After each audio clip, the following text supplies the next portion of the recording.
the final speaker of this panel is Annika Olofsdotter Bergstrom, who's a senior lecturer and researcher in media technology at Södertörn. How do you pronounce that? Södertörn University, Stockholm.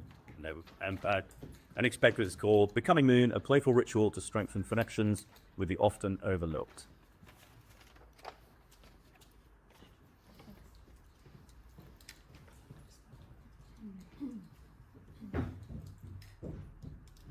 This is the story of a dancer, Rebecca, and a game designer, me, Annika, drawn together by conversations from the field of feminist technoscience, in a shared interest for the relation of everyday life and the magical engagement. Together, we set out to explore the fragile thread between humans and the natural forces that shape our world of today. We entered through the threshold of darkness and light and our interwoven relationship. Most of the world's population live under light-polluted skies, and in this endless glow, we lose touch with the sky. Artificial light now consumes 1/10 of the world's energy. Light pollution is a socio-technical system driven by economic growth, progress, urban expansion, and safety. We miss the silent theater above us, the breathtaking sweep of constellations, the fleeting blaze of falling stars. We have pushed away the creatures of dusk, the magic of twilight, the rhythm of rest, and no longer know when to dream. Humans do not live with darkness, we just visit briefly. We have forgotten the importance of darkness for our circadian rhythm, but also for the living beings around us, upon whom we depend. We shield ourselves from what we cannot see, but want to control, the unknown. Me and Rebecca set out to design a practice focused on body and rules, stories and materials, one that reflected and united our backgrounds as a dancer and game designer. Explore ways to reimagine and practice our relationships, social, ecological, with light and with darkness. First, we stepped into darkness guided by the biologist Johan Eklöf. There we met the goddess Iris, messenger between gods and mortals, between the vault of the sky and the soil beneath our feet. Her presence lingers in our eyes, in the iris, that colored ring that reads the world for us, translating light into sight. But Iris also speaks for the creatures of the night, for animals and insects who depend on darkness not only to rest, but to love, to hide, to play, to live. Artificial light interrupts this delicate dance. It disrupts the pheromones of insects, the invisible message of scent, sent to find one another, to court, to camouflage, to defend, to move through the mystery of the night.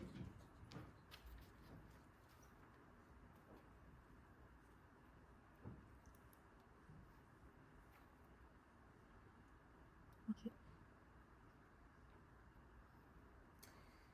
But no darkness without light.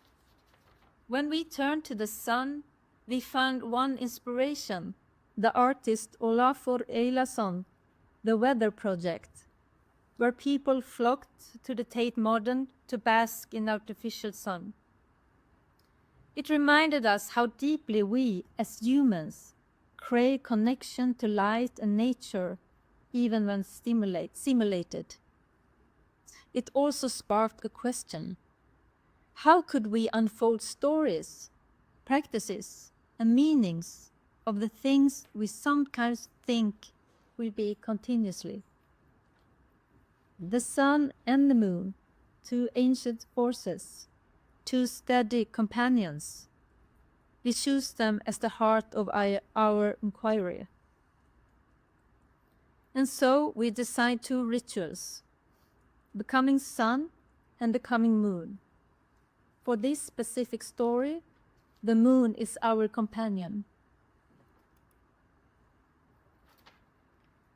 In this work, we sought to design new rules, new ways of relating between humans and nature, to shape collective concerns towards the renewed celestial kinship, to change the unjust and unsustainable relationships that shape our world. We must interrupt familiar patterns and generate new ones, qualitatively different and grounded in care.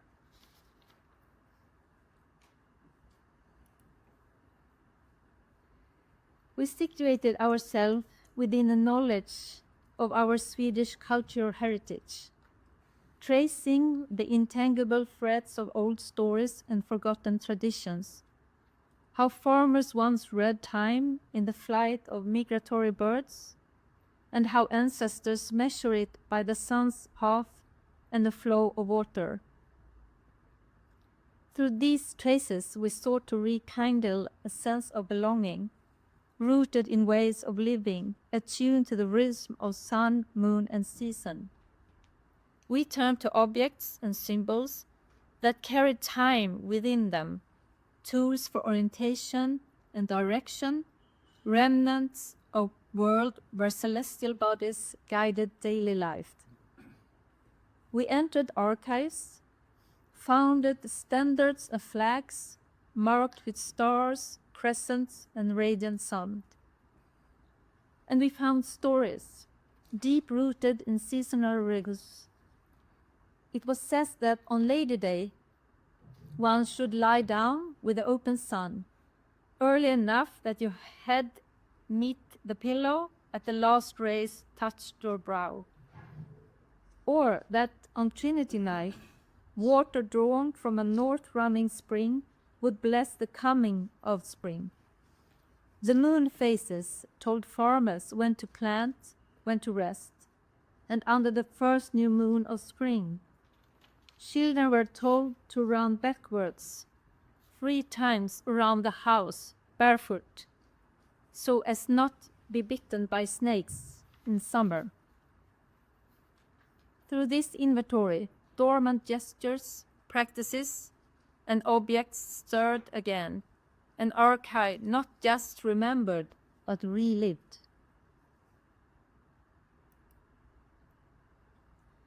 We stressed that the way research is conducted actively shapes the worlds it brings into being. So we turned to play, human and more than human. We traced patterns of light and shadow, followed risks of not our own. Through embodied experiments, we invited others' ways of knowing, allowing moon and sun to speak back. This was not research on the world, but research with the world, shaping, being shaped, and co-emergence of method and matter.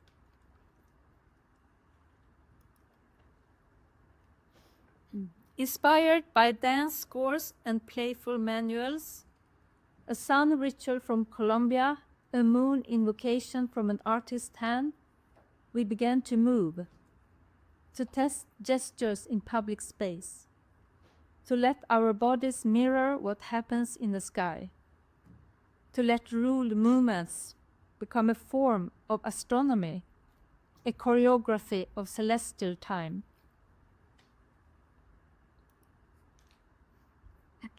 In participatory workshops, we invited others to join us, to explore what the sun and moon, our ancient companions, might mean for modern life. We learned that for young people, the moon has lost its pull. The internet, they say, is closer. And we mourned a little this lost relation, this turning away from the sky in favor of screens that never darken. Even the moon has its own internet. We wondered what it means to desire space conquest, to colonize knowledge of the cosmos, instead of leaving room for imagination, for not knowing, for the kinds of wonder that invite humility.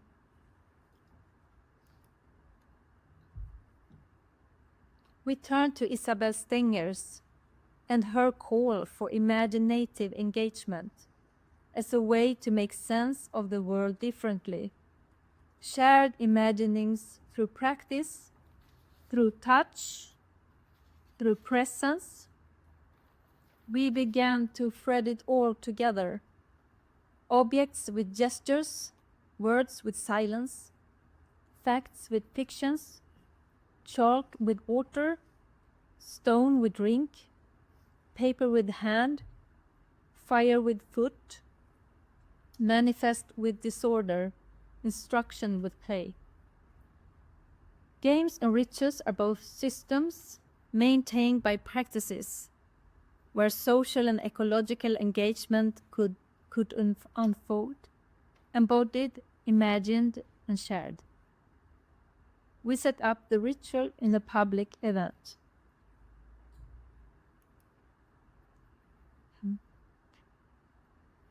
Becoming Moon, a quiet guide for imagining what it means to live, to relate, to care for things that are out of our control. We invite you to cross a threshold. Take a breath. Let yourself arrive. Are you here with the moon or with the internet?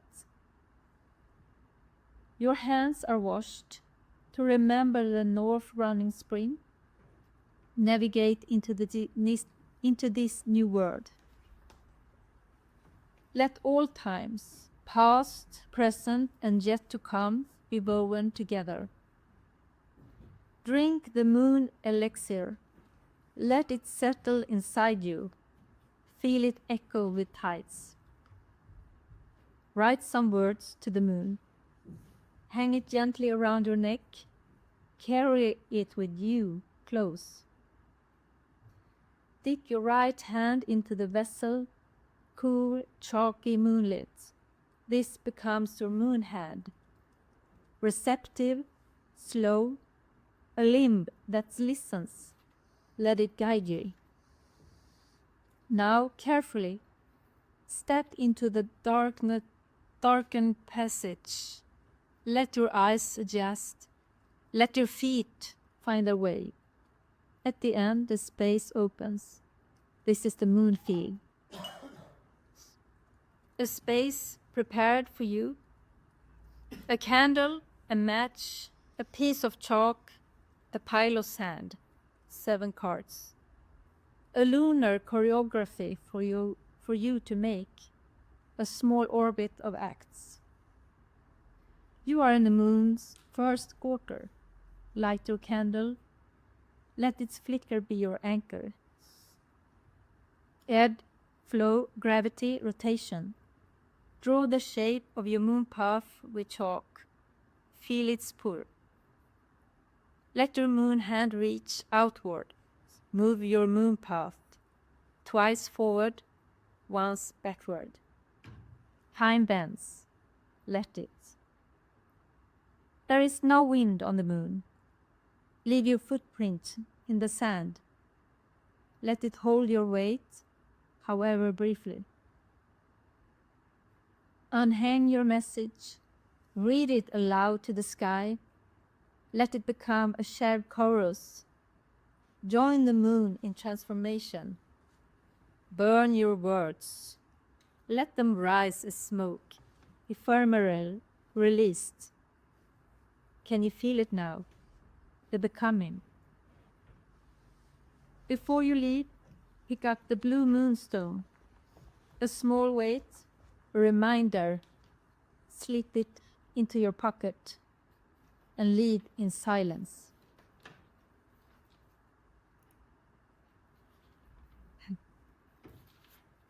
In Becoming Moon, ritual became a way to connecting values of care to actions, responding to a world driven by progress, efficiency, control, and high-tech. In this work, we explored practices as fragmented, situated, and non-linear accounts of lived and dreamed realities to provide the flexibility for new and contested meanings to emerge. We wanted to release the need for immediately availability and predictability to make other worlds possible. In which can we become? Thank you.